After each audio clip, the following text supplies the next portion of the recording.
बड़ी खबर की ओर बड़ी जानकारी आ रही है, उसका रुख यहाँ पर सबसे पहले कर लेते हैं।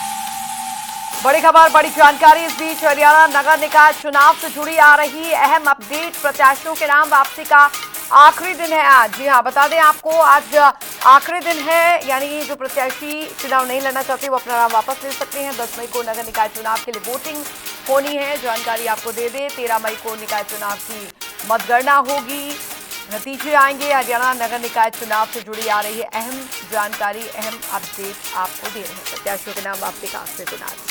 तो बड़ी खबर आपको बता दें, उम्मीदवार को चुनाव चिन्ह भी आज अलॉट होंगे। ये बड़ी खबर आपको बता दें। 10 मई को नगर निकाय चुनाव के लिए वोटिंग होनी है और जानकारी इस बीच मिल रही है। 13 मई को निकाय चुनाव के लिए होगी मतगणना। हरियाणा नगर निकाय चुनाव से जुड़ी आ रही अहम जानकारी, अहम अपडेट। प्रत्याशियों के नाम वापसी का आखिरी दिन आज। आखिरी दिन आज, ये इस वक्त की बड़ी खबर। उम्मीदवार को चुनाव चिन्ह भी अलॉट होंगे। ये बड़ी खबर। 10 मई को नगर निकाय चुनाव के लिए वोटिंग होनी है, ये बड़ी जानकारी आ रही है। आपको बता दें, 13 मई को निकाय चुनाव के लिए मतगणना होगी।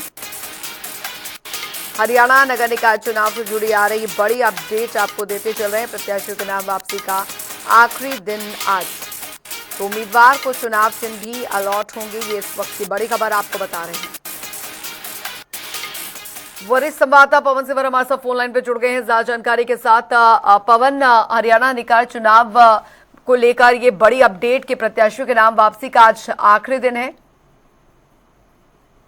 हरियाणा में निकाय चुनाव का जो चुनाव प्रचार है वो अब जोर पकड़ता हुआ दिखेगा, क्योंकि आज 28 तारीख को नाम वापस लेने की और जो है वो चुनाव चिन्ह अलॉट करने का समय है। आज जिन उम्मीदवारों ने आवेदन किया है चुनाव के लिए, आज जो जिन्होंने अपना नॉमिनेशन फॉर्म भरा है, वो जो अपना फॉर्म वापस लेना चाहेंगे वो वापस ले सकेंगे दोपहर तक, और उसके बाद चुनाव चिन्ह अलॉट कर दिए जाएंगे।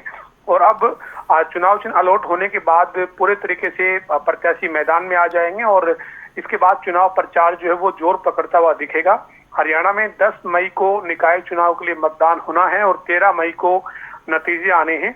इसके साथ ही कई जगह पर निकाय में और पंचायती राज में उपचुनाव भी है, लेकिन ज्यादा जो नजरें हैं वो निकाय चुनाव पे टिकी है, जहां पर 3 नगर निगम है, पंचकुला, अंबाला, सोनीपत और नगर परिषद रेवाड़ी, और 3 जगह नगर पालिका का चुनाव है, जिसमें धारूहेड़ा, सांपला और उकलाना।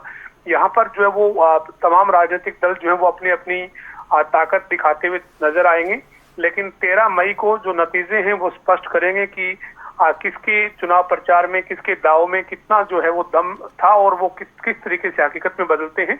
लेकिन जो नामांकन से जुड़ी हुई प्रक्रिया है उसका आज आखिरी दिन है और आज नाम वापस लेने का और चुनाव चिन्ह अलॉट करने का समय जो है वो आज तय है, और उसके बाद जो है वो चुनाव प्रचार जोर पकड़ता हुआ दिखेगा जाहिर तौर पर। लेकिन तमाम पार्टियों ने जोर जो है वो निकाय चुनाव को लेकर वो यहाँ पर लगा दिया है, चाहे मैनिफेस्टो के जरिए या फिर जनता के बीच जाके तमाम वादे दावे जो है वो किए जा रहे हैं। बिल्कुल, निश्चित तौर पर इस बार कांग्रेस जो है वो काफी जो वो आक्रामक मोड में चुनाव में उतरी हुई नजर आ रही है, और वो इसलिए हम कह रहे हैं क्योंकि सबसे पहले जो वो कांग्रेस ने अपने मेयर पद के जो प्रत्याशी थे वो घोषित किए। उसके बाद जो वार्ड की जो सूची थी, पार्षद उम्मीदवार जो थे उनकी सूची भी कांग्रेस ने पहले जारी की। कांग्रेस ने मैनिफेस्टो कमेटी गठित की, उसकी 2-3 बार बैठक हुई। उसके बाद कांग्रेस ने रविवार को निकाय चुनाव का घोषणा पत्र जो है वो भी जारी कर दिया है। तो कांग्रेस जो है वो इस बार प्रचार के लिहाज से या फिर उम्मीदवारों की सूची जारी करने के लिहाज से आगे जरूर नजर आई है, और इसमें जो है वो बीजेपी ने भी अपने तमाम जगहों पे प्रत्याशी उतारे, और जो वो आगे किस तरीके से निकायों में काम होगा इसको लेकर भी जो वो अपनी रणनीति तैयार की। लेकिन इंडियन नेशनल लोकदल हो, आम आदमी पार्टी हो, वो भी चुनाव मैदान में है, कई जगह पर चुनाव लड़ रहे हैं, कई जगह पर उन्होंने अपने प्रत्याशी पार्टी के सिंबल पर नहीं उतारे हैं। तो ऐसे में यही है कि आने वाले दिनों में किस तरीके से राजनीतिक दल इस चुनाव के प्रचार में जुटते हैं। सरकार के लिए इस लिहाज से ये चुनाव महत्वपूर्ण है क्योंकि तीसरी बार 2024 में बीजेपी की सरकार पूर्ण बहुमत से बनी, और अब करीब सरकार बनने के 1.5 साल बाद ये निकाय का चुनाव है। ये अपने आप में सरकार का एग्जाम है, सरकार का टेस्ट है कि सरकार तीसरी बार जब सत्ता में आई है उसके बाद जो तीसरे कार्यकाल का जो 1.5 साल है उससे लोग कितने संतुष्ट हैं और नतीजे क्या कहेंगे। लेकिन आज नामांकन से जुड़ी हुई प्रक्रिया के तहत नाम वापस लेने का अंतिम दिन है और इसके साथ ही आज चुनाव चिन्ह प्रत्याशियों को अलॉट हो जाएंगे। जी बहुत बहुत शुक्रिया पवन सिवर इस तमाम जानकारी के लिए।